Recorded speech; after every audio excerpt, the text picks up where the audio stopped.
உங்கள் எல்லோருக்கும் என்னுடைய அன்பான வணக்கம்.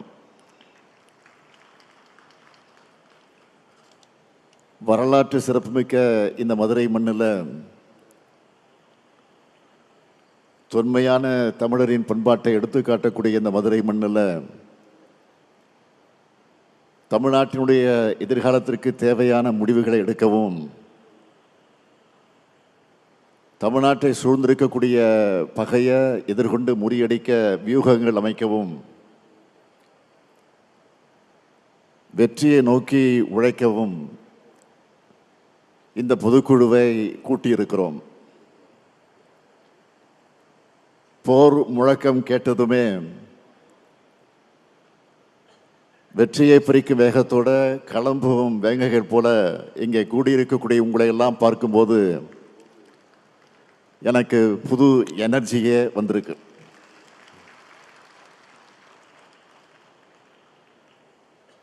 இன்னைக்கு தமிழ்நாட்டு உரிமைகளை நிலைநாட்ட உயர பறக்கிறது நம்முடைய கருப்பு சிவப்பு கொடி. இந்த கொடி எத்தனை போராட்டங்களுக்கு பிறகு, எத்தனை தியாகங்களுக்கு பிறகு விண்ணுயிர பறக்கிறது என்பதற்கு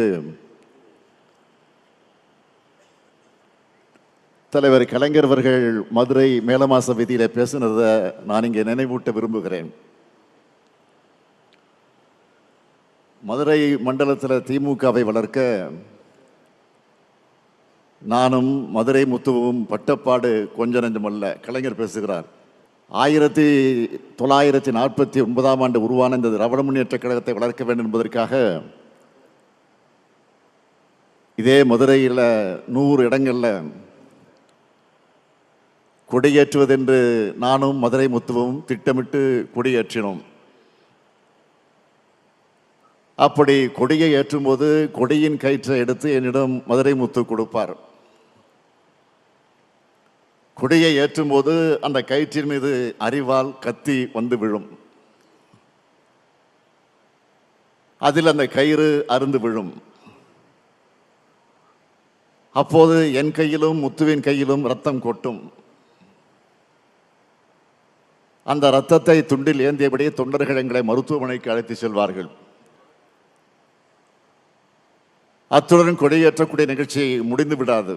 அடுத்த கொடியை ஏற்றுவோம். இப்படி அடுத்தடுத்து கொடிகளை ஏற்றிய காரணத்தால் தான் இன்று விண்முட்டை கழக கொடிகளை காண முடிகிறது என்று கலைஞர் பேசினார். அதுபோலதான் நானும் மதுரையில் கொடியேற்றியிருக்கிறேன். ஒருங்கிணைந்த மதுரை மாவட்டத்தினுடைய செயலாளராக இருந்த இங்கே அமர்ந்திருக்கக்கூடிய அண்ணன் பொன்முத்துராமலிங்கம் அவர்கள் என்னை மதுரைக்கு அழைச்சிட்டு வந்து கொடியேற்று விழாக்களை பங்கேற்க வைத்தார்கள். 4 நாட்கள் இரவு பகலாக. காலை 8 மணிக்கு கிளம்புவோம், இரவு 2 மணிக்கு என்னை வந்து இரவு ஓய்வெடுக்க விடுவார். அதெல்லாம் நினைச்சு பார்க்கிறேன். அப்படி ரத்தம் சிந்தி கழகம் வளர்க்கப்பட்ட களம்தான் இந்த மதுரை மண். அப்படியெல்லாம் உழைச்சிருக்கக்கூடிய முன்னாள் மேயர் முத்து அவர்களுக்கு கூட நேற்றைக்கு சிலையை திறந்து வச்சிருக்கிறோம். இப்படி கழகத்திற்காக பலர் உழைச்ச தியாக பூமியான இந்த மதுரை மண்ணில் கழக பொதுக்குழு நடப்பதில் நான் பெருமையாக கருதுகிறேன். கழகம் தொடங்கினதிலிருந்து மதுரையில் 6வது பொதுக்குழு இது நடைபெற்று கொண்டிருக்கு. 6வது பொதுக்குழு, மன்னிக்கணும், 6வது பொதுக்குழு முடிந்து இது 7வது பொதுக்குழு.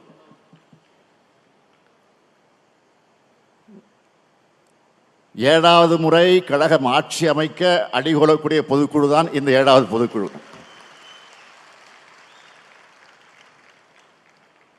கழக வரலாற்றில் மதுரையில் நடந்த சில முக்கிய தருணங்கள் இதை நான் குறிப்பிட விரும்புகிறேன். இந்திய எதிர்ப்பு போர்க்களத்துக்கு அடித்தளம் அமைச்சது 1963ஆம் ஆண்டு சட்ட எரிப்பு போராட்டம்.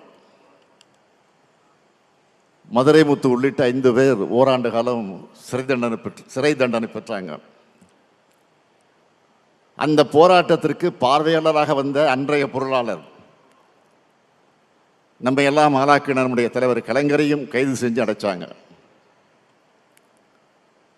மதுரை மாவட்டத்து மொழிப்போர் தளபதிகள் விடுதலையான அன்னைக்கு நடைபெற்ற பொதுக்கூட்டத்தில் உரையாற்றின தலைவர் கலைஞர் அவர்கள் சொன்னார், மதுரை முத்துவும் எஸ் தென்னரசும் திமுகவுக்கு கிடைச்ச மருது சகோதரர்களும் பாராட்டினார். அதேபோல் 1982ஆம் ஆண்டு திருச்செந்தூர் கோயில் விவகாரத்திற்கு நீதி கேட்டு நெடும்பயணத்தை இதே மதுரையிலிருந்து தான் தலைவர் கலைஞர் அவர்கள் தொடங்கினார். பல நாட்கள் கால்கள் குப்புளிக்க அந்த வேதனையோடு தலைவர் கலைஞர் அவர்கள் நடப்பயணத்தை மேற்கொண்டார். கழகத்தின் தொண்டனா செயல்பட்டு வந்த என் வாழ்க்கையில் மாபெரும் திருப்பத்தை ஏற்படுத்தின கழக இளைஞரணியை வழிநடத்துகிற வாய்ப்பை பெற்றதும் இதே மதுரையில் இருக்கக்கூடிய ஜான்சி ராணி பூங்காவில் தான். அந்த மாநாட்டில் பேசின தலைவர் கலைஞர் சொன்னார், என் கால்கள் நடையை நிறுத்தாது, நாங்கள் நடந்து கொண்டே தான் இருப்போம்னு சொன்னார். தலைவர் கலைஞர் சொன்ன மாதிரி இப்போ நான் நடந்துக்கிட்டு தான் இருக்கேன். நம்முடைய லட்சிய பயணம் எப்பொழுது நிற்காது. இத்தகைய வரலாற்று சிறப்புமிக்க இந்த மதுரை மண்ணில் இந்த மாபெரும் பொதுக்குழுவை எழுச்சியோடு ஏற்பாடு செஞ்சிருக்கக்கூடிய நம்முடைய மாண்புமிகு அமைச்சர் மூர்த்தி அவர்களுக்கு என்னுடைய நெஞ்சார்ந்த பாராட்டுக்கள், வாழ்த்துக்கள். மாமதுரை போற்றுதும் மாமதுரை போற்றுதும் என்று சொல்வதைப் போல மதுரை மூர்த்தி போற்றுவதும் மதுரை மூர்த்தி போற்றுவதும் தான் பாராட்டுகிறேன். மூர்த்தி சிறிதானாலும் கீர்த்தி பெரிதுன்னு சொல்லுவாங்க. இங்கே மூர்த்தியும் பெருசு கீர்த்தியும் பெருசு என்று சொல்லத்தக்க வகையில் மிக மிக பிரம்மாண்டமானதாக நடத்தி காட்டியிருக்கிறார் நம்முடைய அருமை சகோதரர் மூர்த்தி அவர்கள். எந்த ஊரில் நடத்துகிறோம் என்பதை போல யாரை வச்சு நடத்துகிறோம் என்பது முக்கியமானது. அந்த வகையில் மறக்க முடியாத பொதுக்குழு, மணக்க மணக்க தடபடலார் இந்த பொதுக்குழு நடத்தி காட்டியிருக்கக்கூடிய மூர்த்தியை தலைமை கழகத்தின் சார்பில் மீண்டும் பாராட்டி வாழ்த்தி நன்றி தெரிவிச்சுக்கிறேன். அவருக்கு துணை நின்ற நம்முடைய அமைச்சர் பிடிஆர் பழனிவேல் தியாகராஜன், மதுரை மாவட்ட கழகத்தினுடைய செயலாளர்கள் அருமை சகோதரர் தளபதி, சகோதரர் மணிமாறன் ஆகியோருக்கும் மதுரை மாவட்ட கழக நிர்வாகிகள் எல்லோருக்கும் என்னுடைய பாராட்டுக்களை வாழ்த்துக்களை தெரிவிச்சுக்க விரும்புகிறேன். சித்திரை திருவிழா நடக்கிற நகரில் திராவிட முன்னேற்ற கழகத்தோட முத்திரை திருவிழா இன்றைக்கு நம்முடைய பொதுக்குழு நடந்துக்கிட்டு இருக்கு. கழகத்தின் இதயமான பொதுக்குழுவை எந்த அரங்கத்துக்குள்ளேயும் நடத்த முடியாத அளவுக்கு மைதானத்தில் தான் நடத்த முடியும் என்கிற அளவுக்கு பறந்து இன்றைக்கு விரிஞ்சிருக்கு. 100 அடி உயரத்தினுடைய கொடி கம்பத்தில் கழகத்தினுடைய கொடி பறக்குது. நூற்றாண்டு விழாவை நோக்கி சென்று கொண்டிருக்கிறோம்னு இந்த 100 அடி கொடி நமக்கு உணர்த்தி கொண்டிருக்கு. மதுரையை சுற்றி கிட்டத்தட்ட 60 கிலோமீட்டர் சுற்றளவுக்கு கருப்பு சிவப்பு கொடி பறக்குது. அந்த காலத்தில் எந்த ஊருக்கு போனாலும் நம்ம கொடி பறக்குதான்னு என் கண்கள் தேடும். தமிழ்நாட்டில் அத்தனை ஊர்லேயும் அத்தனை நகரத்திலையும் அதிக கொடி ஏற்றின கை தான் இந்த ஸ்டாலின் கை.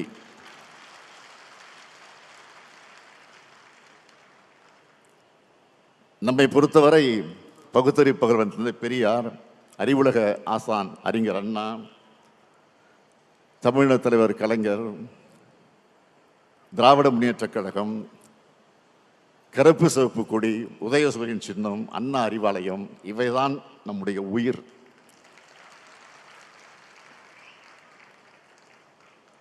இந்த உயிர்களை கொண்டு உயிரினும் மேலான தமிழ்நாட்டை தமிழினத்தை இதுவரை காத்தது போல இனியும் காப்போம்னு உறுதி எடுக்கிற பொதுக்குழு தான் இந்த பொதுக்குழு. திராவிட முன்னேற்ற கழகம் வழக்கமான அரசியல் கட்சி அல்ல.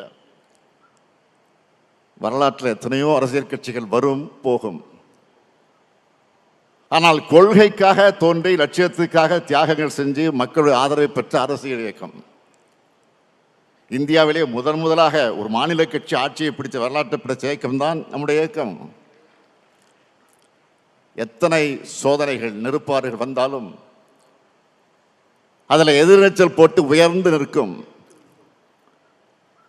அப்படி இந்த மண்ணில் சமத்துவம், சுயமரியாதை, சமூக நீதி ஆகியவற்றின் அடிப்படையில் எல்லோருக்கும் எல்லாம் கிடைக்கணும்னு உருவானங்கக்கூடிய நாம. இனத்துக்காக உரிமை குரல் எழுப்புறவங்க நாம, கொள்கைக்காக வாழ்கிறவங்க நாம,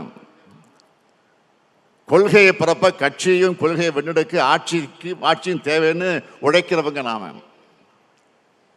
தடமாறாத கொள்கை கூட்டம் நாம. அதனால தான் எந்த கோமாளி கூட்டத்தாலையும் நம்மை வெல்ல முடியல, இனியும் வெல்ல முடியாது. இங்கே கூடியிருக்கக்கூடிய உங்களுக்கு நான் சொல்லிக்க விரும்புகிறது, நான் தொடக்கத்தில் சொன்ன மாதிரி இது வழக்கமான பொதுக்குழு அல்ல. 7வது முறையா வாகை சூட வியூகம் வகுக்கிற பொதுக்குழு. அடுத்த ஆண்டு இதே நேரத்தில் என்ன மாதிரி தலைப்பு செய்தி வந்திருக்கும்னா, 7வது முறையா திமுக ஆட்சி அமைத்தது,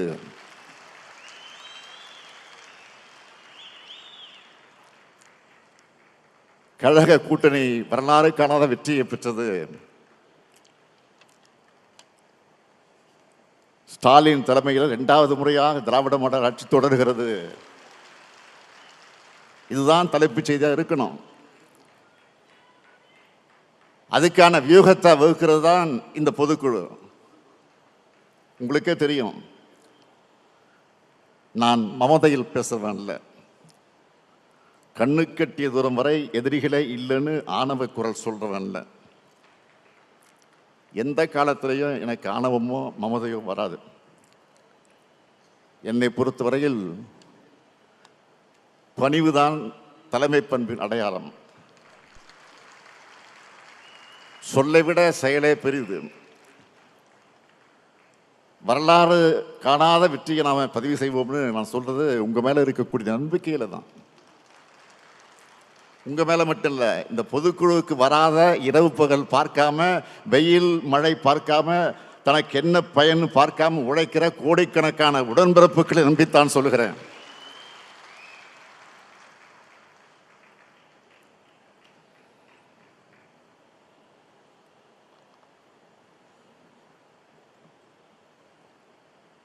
கழகம் இதுவரைக்கும் அடைஞ்ச வெற்றிகளுக்கெல்லாம் நீங்க தான் காரணம். உடன்பிறப்புகளான நீங்க இல்லாம கழகமும் இல்லை, நானும் இல்லை. என்னை தலைவராக உருவாக்குனது நீங்க. என்னை முதலமைச்சராக்கி உயரை தந்தது நீங்களும் மக்களும். உலகத்தில் எந்த கட்சிக்கும் இப்படிப்பட்ட உறுதிமிக்க உழைப்பாளர்கள், தொண்டாளர்கள் கிடைச்சிருக்க மாட்டாங்க. இப்படிப்பட்ட தொண்டர்கள் காத்து நிற்கிறதுனால தான் 75 ஆண்டு காலத்தை கடந்து நூற்றாண்டை நோக்கி அதே வேகத்தோடு நாம் இன்றைக்கு நடைபோட்டுக் கொண்டிருக்கிறோம். சூரியன் நிரந்தரமானது, அதுபோல கழகமும் நிரந்தரமானது. கழகம் எப்படி நிரந்தரமானதோ அதுபோல நம்முடைய கழக ஆட்சியும் நிரந்தரமானது என்ற நிலையை நாம் உருவாக்கணும். அந்த நிலையை உருவாக்க முடியும். அது உங்களால் தான் முடியும், நம்மால் தான் முடியும். அதே நேரத்தில் அது சாதாரணமான விஷயம் இல்லை. இன்றைக்கு நாம் அனுபவிக்கிற சோதனைகளும் நெருக்கடிகளும் சாதாரணமானது இல்லை. நாம் இன்று மாநிலத்தினுடைய ஆளுங்கட்சி. ஆனால் ஒரு எதிர்கட்சியை போல சோதனைகளும் நெருக்கடிகளும் நம்மை தொடர்ந்து வருது. மாநிலத்தினுடைய முதலமைச்சராக நான் இருந்தாலும் எதிர்கட்சியை போல போராடி கொண்டே இருக்க வேண்டியிருக்கிறது. இது தமிழ்நாட்டின் நலனுக்காக நடக்கிற போராட்டம், மாநில உரிமைகளுக்காக நடைபெறக்கூடிய போராட்டம். அரசியல் எதிரிகள் ஒரு பக்கம், கொள்கை எதிரிகள் ஒரு பக்கம், இன எதிரிகள் இன்னொரு பக்கம், துரோகிகள் அடுத்த பக்கம்னு எல்லா பக்கமும் எதிரிகள்.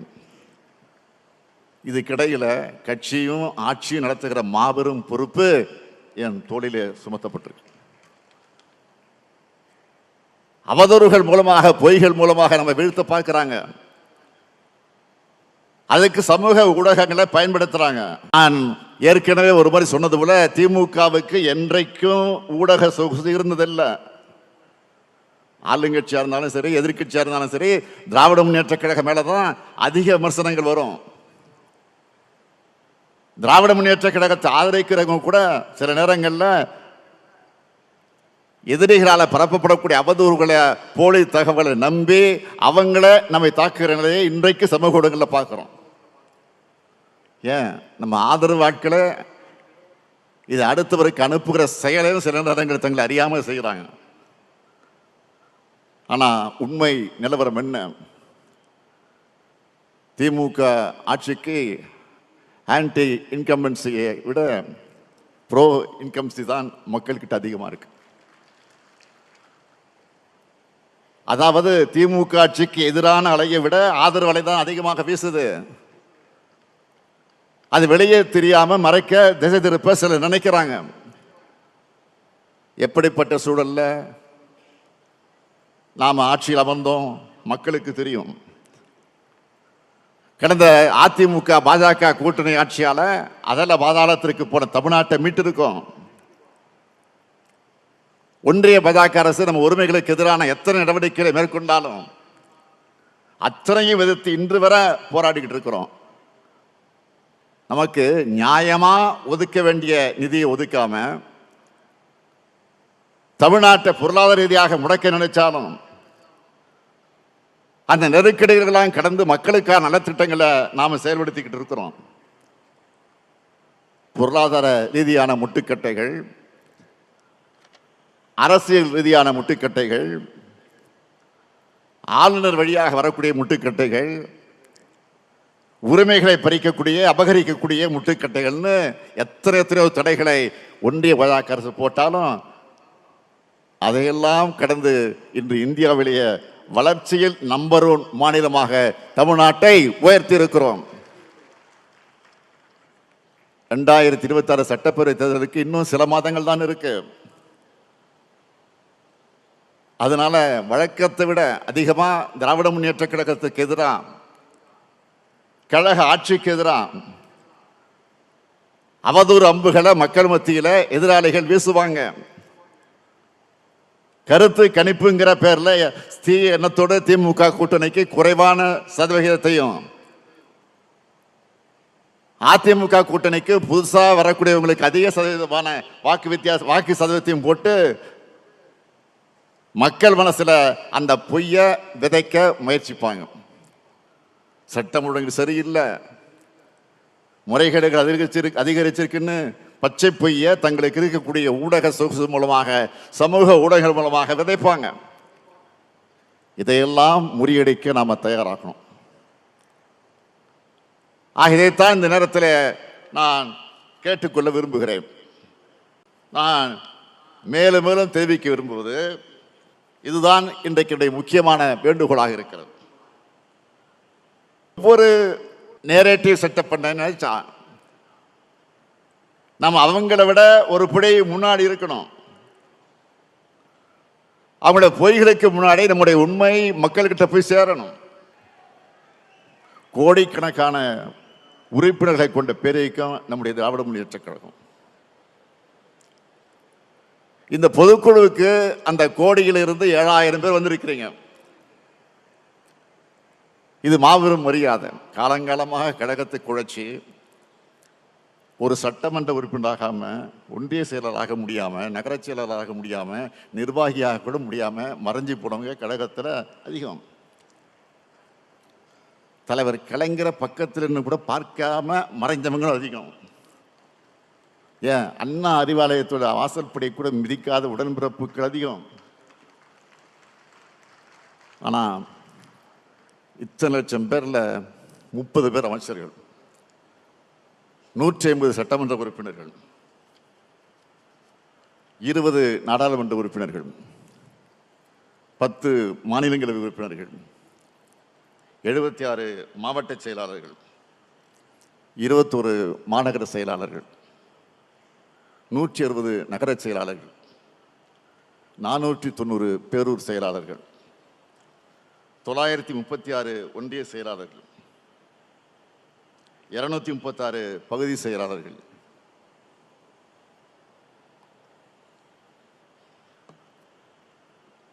1505 பகுதி வார்டு செயலாளர்கள், 3875 76 நகர வார்டு செயலாளர்கள், 79,962 கிளை செயலாளர்கள், 68,467 பூத்து பொறுப்பாளர்கள், பல ஆயிரம் சார்பணி நிர்வாகிகள்னு இத்தனை பேருக்கு திராவிட முன்னேற்ற கழகம் பொறுப்புகளை வழங்கியிருக்கு.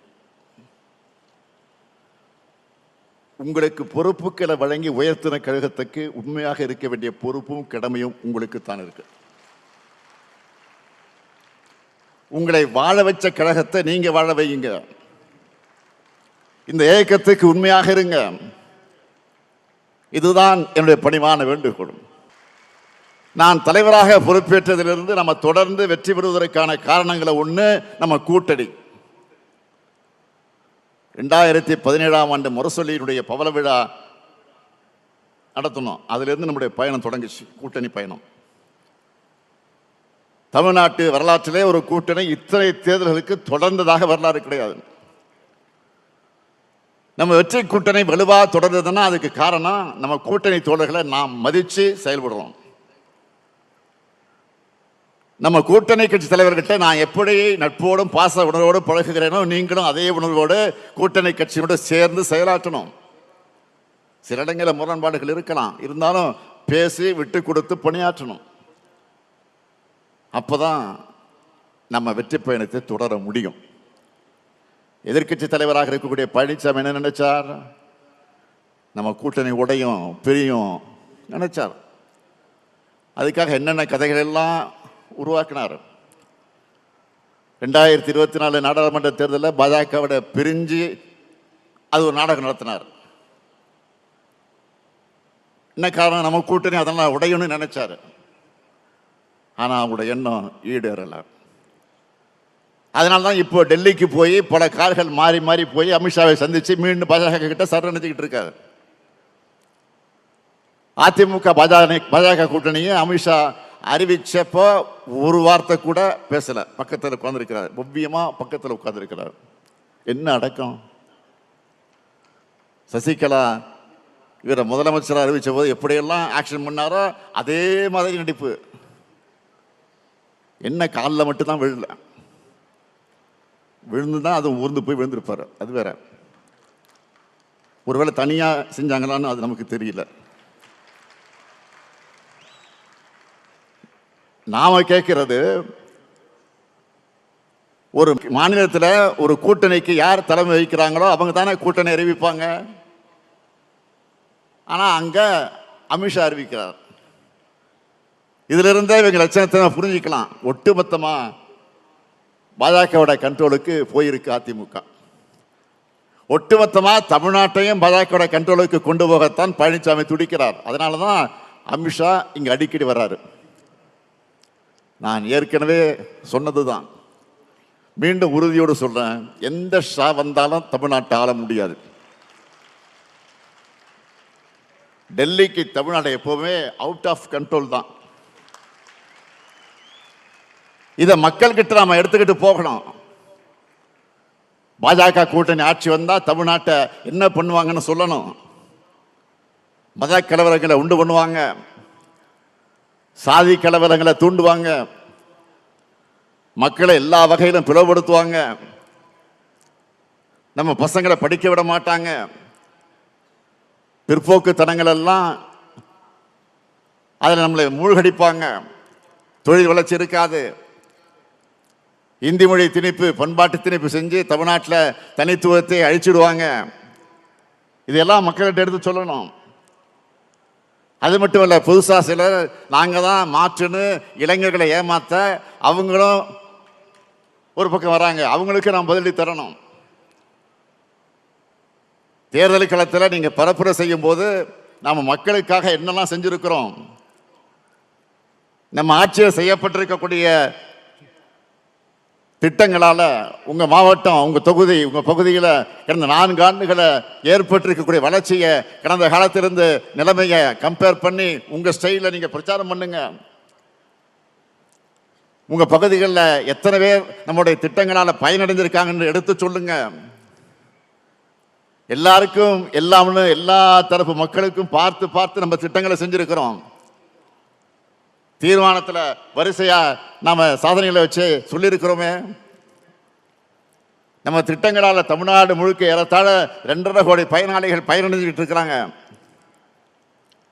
அவங்களுடைய வாக்குகளை சிந்தாம சிதறாம நம்ம கூட்டணிக்கு கொண்டு வந்து சேர்க்கிற பொறுப்பும் கடமையும் உங்களுக்கு தான் இருக்கு. அதே போல தொண்டர்களோட நம்பிக்கை தான் நம்முடைய முதல் பலம். என் இயக்கம், என் கட்சி, என் தலைமை என்ற எண்ணம் கொண்டவங்க நம்முடைய தொண்டர்கள். நானும் என் குடும்பமும் கழகத்துக்காக இருக்கோம். கழகம் எனக்கும் என் குடும்பத்துக்கும் பாதுகாப்பாக அப்படிங்கிற எண்ணம் தான் இந்த இயக்கம் 75 ஆண்டுகளாக நிலைச்சிருக்கக்கூடிய அடிப்படை காரணம். அந்த நம்பிக்கையை காப்பாற்றுற வகையில் ஒரு அறிவிப்பை நான் வெளியிட விரும்புகிறேன். கழக உறுப்பினர்கள் யாராவது எதிர்பாராத விதமாக சாலை விபத்தில் இறந்து போகக்கூடிய சூழல் ஏற்பட்டால், இறந்த உறுப்பினருடைய குடும்ப வாரிசுகள் 21 வயசுக்கு குறைவாக இருந்தால் அந்த குடும்பத்திற்கு தலைமை கழகத்தின் சார்பில் 10 லட்சம் ரூபாய் நிவாரண நிதியாக வழங்கப்படும்.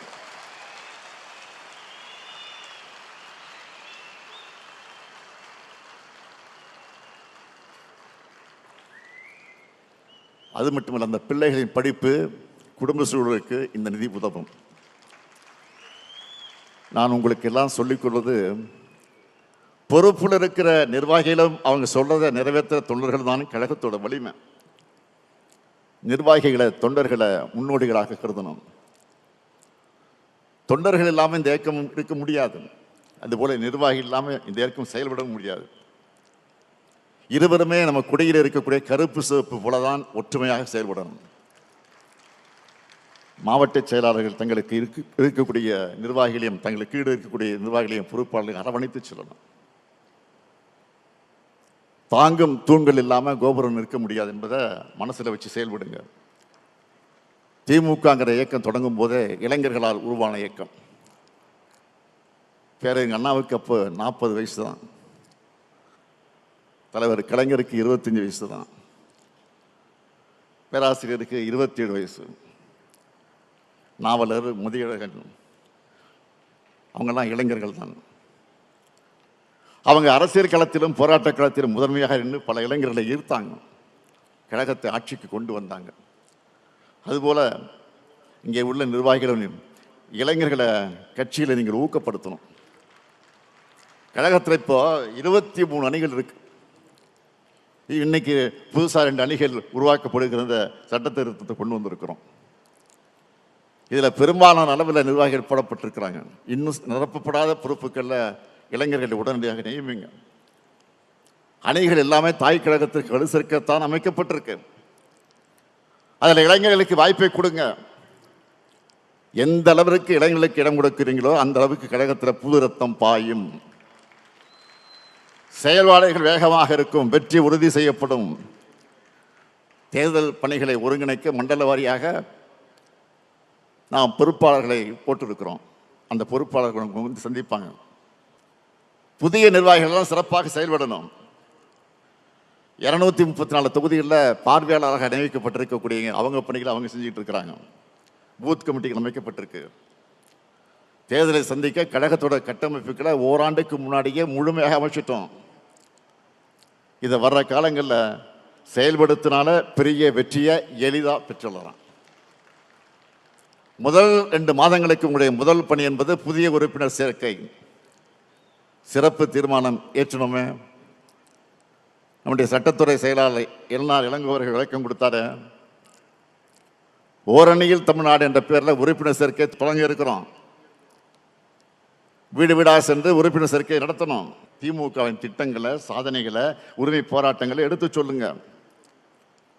இப்படிப்பட்ட திமுகவில் இணையறீங்களான்னு கேட்டால் ஆமான்னு மனப்பூர்வமாக பதில் சொல்லக்கூடிய வகையில் நம்ம விளக்கம் இருக்கணும். இன்றைய நிலையில் கழக ஆட்சியின் திட்டங்கள் போய் சேராத குடும்பமே தமிழ்நாட்டில் இருக்காது.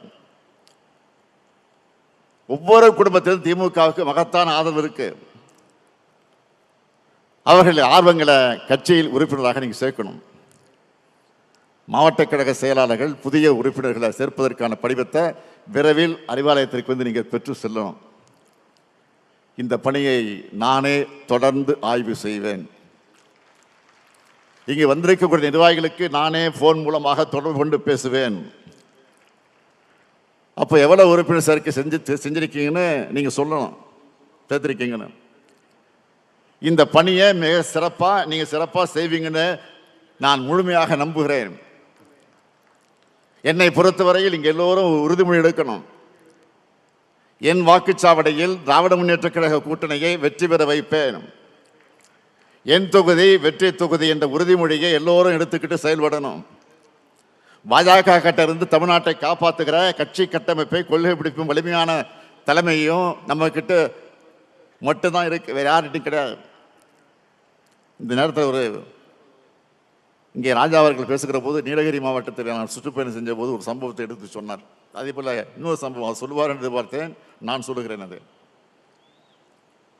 நீலகிரி மாவட்டத்தில் சுற்றுப்பயணத்தை முடித்துவிட்டு மேட்டுப்பாளையம் வழியாக நான் கோவைக்கு வந்து கொண்டிருக்கிறேன். வழியெல்லாம் மக்கள் நிற்கிறார்கள் சாலை ஓரங்களில். எல்லாரையும் பார்த்துட்டு போகிறேன். எனக்கு விமானம் கொஞ்சம் லேட்டாக வருது, அதனால் கொஞ்சம் மெதுவாக வாங்கினு அங்கேருந்து தகவல் வருது கோவைக்கு. அதனால் ரொம்ப ஸ்லோவாக 4 பேர்லாம் நின்று பேசிட்டு வர்றேன். வேகமாக போகல, மெதுவாக வந்து ஒவ்வொரு இடம் பார்த்துட்டு வந்துட்டு இருக்கேன். அப்போ ஒரு 10 பேர் 15 பேர் ஒரு இடத்துல நின்றுட்டு இருக்கிறாங்க. என்னன்னு கேட்குறேன். கையில் ஒரு பேப்பர் வச்சுருந்தாங்க. நான் பெட்டிஷன் நினச்சி கொண்டாமா, பெட்டிஷன் தானே கொண்டாங்கன்னு கொடுத்தாங்க. சிரிச்சு வாங்கிட்டாங்க. ரொம்ப சிரிச்ச முகம். ஒரு நடுத்தர குடும்பம் தாண்டி இருக்கக்கூடிய குடும்பமாக இருக்கும் அது. அந்த அம்மா ஒரு 50-55 வயசு இருக்கும் அந்த அம்மாவுக்கு. அதை வாங்கிட்டேன். கார் உடனே கிளம்பிச்சு. நான் பின்னால் ராஜா உட்காந்துருந்தார். மனு கொடுத்தாங்க ஒரு அம்மா, உங்கள்கிட்ட கொடுத்தேன் பின்னாடி. நான் படிக்கல, ஆனால் ரொம்ப வசதியான குடும்பத்தை சேர்ந்த மாதிரி இருக்கிறாங்க. என்ன மனு ஏதாச்சும் பாருங்கன்னு சொன்னேன். அவர் படிச்சுட்டு சொன்னார். உடனே கொடுத்துட்டாங்க. ஆச்சரியத்தோடு கொடுத்தாரு. பார்த்தீங்களா என்னன்னு பார்த்தா எழுதியிருக்கிறாங்க. ஒரு ஆசிரியர், அவங்க ஆசிரியர் என்ன சொல்கிறாங்கன்னா, நான் திமுகவை வெறி பிடித்தவர், இந்த ஆட்சி பல திட்டங்களை செஞ்சுக்கிட்டு இருக்குன்னு வரிசையாக திட்டங்கள்லாம் சொல்லி இதெல்லாம் நிறுத்துறதுக்கான முயற்சி நடந்துக்கிட்டு இருக்கு, தயவு செஞ்சு விட்டுறாதீங்க.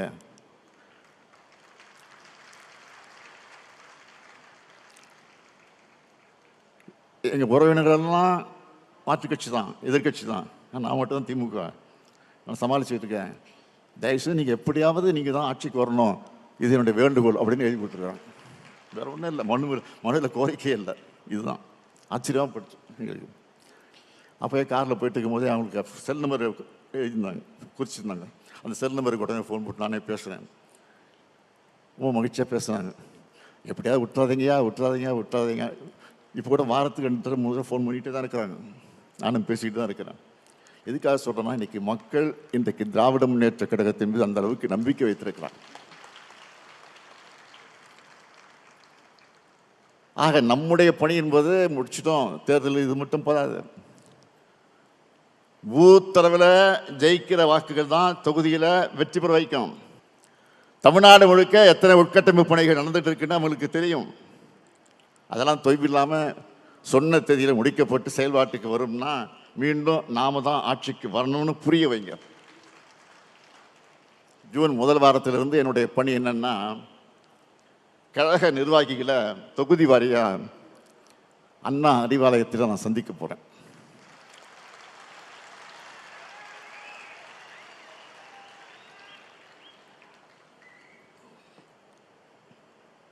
அப்ப இன்னும் விரைவா 1-to-1 பேசலாம்.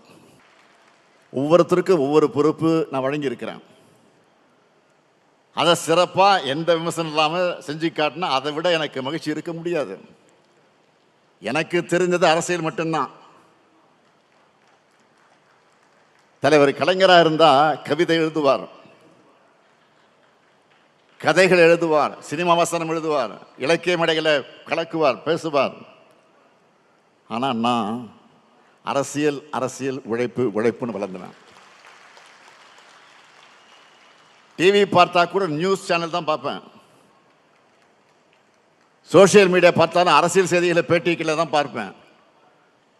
ஒருத்தரை நம்பி பொறுப்பு படிச்சுட்டா அவங்க அதை சிறப்பாக செய்யணும். தலைவர் சொன்னதை அந்த பணியை முடிச்சுட்டோன்னு வெற்றி பெற்றோன்னு சொல்லணும்.